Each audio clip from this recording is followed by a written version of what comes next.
पेशावर ज़ल्मी वालों, मुबारक हो, आपका स्पीड स्टार यानी कि नाहीद राना वापिस आ रहा है। जी हां, बांग्लादेश क्रिकेट बोर्ड ने उसे एनओसी जारी कर दिया है कि जाओ और जाकर फाइनल खेल लो।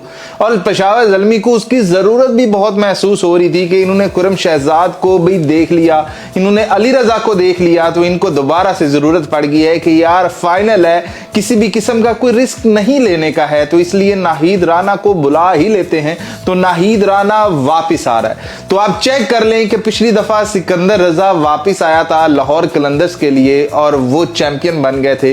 इस दफा पेशावर ज़ल्मी के लिए नाहीद राना वापिस आ रहा है। तो अब देखते हैं कि ये क्या बनते हैं, लेकिन ये चैंपियन बनते हुए नजर आ रहे हैं।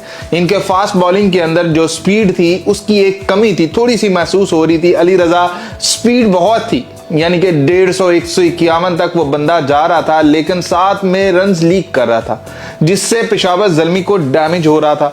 फिर उन्होंने खुर्रम शहजाद को कहा कि भैया तुम आ जाओ, तुम आकर तुम्हें आजमा ले। लेकिन पिछले मैच के अंदर हमने देखा कि समीर मिन्हास ने जिस तरह से खुर्रम शहजाद को खेला है, जिस तरह से उसने 2 ओवर के अंदर 25 स्कोर दे दिए, तो पेशावर ज़ल्मी को महसूस हुआ है कि नहीं यार, अगर हाई स्कोरिंग मैच होता है और ये जो फाइनल में आने वाली टीम है ये सबसे बेस्ट टीम ही होगी, मतलब हमारी तरह कोई बेस्ट टीम यहां तक पहुंचेगी और सबसे लड़ा कर पहुंचेगी, तो इसलिए कोई कंप्रोमाइज नहीं करना चाहिए। पिछली दफा हमने देखा था कि मुल्तान सुल्तान के खिलाफ भी नाहीद राना स्मिथ जैसे बैटर को भी वो हिलने नहीं दे रहा था, मतलब गेंदे बीट किए जा रहा है, इतना प्रेशर क्रिएट कर रहा है और उसके बाद वो विकेट ले रहा है। तो ये लर्निंग प्रोसेस है अली रजा के लिए भी कि नाहीद राना किस लाइन और लेंथ के ऊपर बॉल कर रहा है, कि एज डिफरेंस इतना ज्यादा नहीं है, लेकिन उसका एक्सपीरियंस अली रजा से कहीं ज्यादा है कि वो टेस्ट खेल चुका है, ओडीआई खेल चुका है और वो T20 भी इतने खेल चुका है, लीग्स खेल चुका है।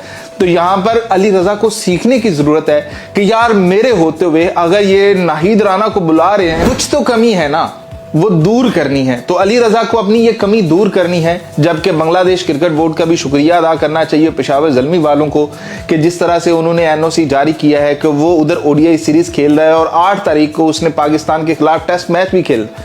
तो इस बीच के अंदर वो आएगा, एक मैच खेलेगा, फिर वापस जाकर अपनी टीम को ज्वाइन करेगा, फिर जाकर टेस्ट की प्रैक्टिस करेगा और फिर पाकिस्तानी यही बाबर आजम वगैरह को पकड़ेगा टेस्ट के अंदर, तो मजा आएगा।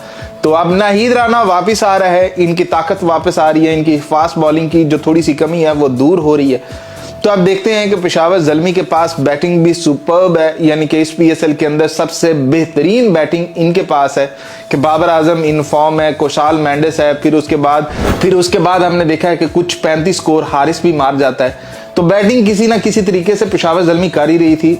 स्पिन बॉलिंग के अंदर जो आके सुफियान मुकीम एक एज दे रहा है कि भाई PSL का सबसे लीडिंग विकेट टेकर है, कि उसने 21-22 विकेटें ले रखी हैं। अगर फाइनल में वो आता है सामने तो पता नहीं और कितनी विकेटें आएंगी, उसकी एड ऑन कितनी होंगी। तो स्पिन डिपार्टमेंट भी अच्छा है कि चाचू भी ओवर अच्छे करवा जाता है, कभी होता है कि स्कोर लग जाते हैं, जैसे पिछले मैच के अंदर चाचू को स्कोर लग गया, लेकिन हर बार ऐसा नहीं होगा। चाचू पहले ही बहुत गुस्से में है कि भाई ना मुझे बारी दे रहे हैं, ना मुझे ओवर पूरे दे रहे हैं, तो सीन तो और है। तो नाहीद राना आ रहा है पेशावर ज़ल्मी की उम्मीदें थोड़ी सी और बढ़ते हुए। क्या कहते हैं, पेशावर ज़ल्मी चैंपियन है फिर?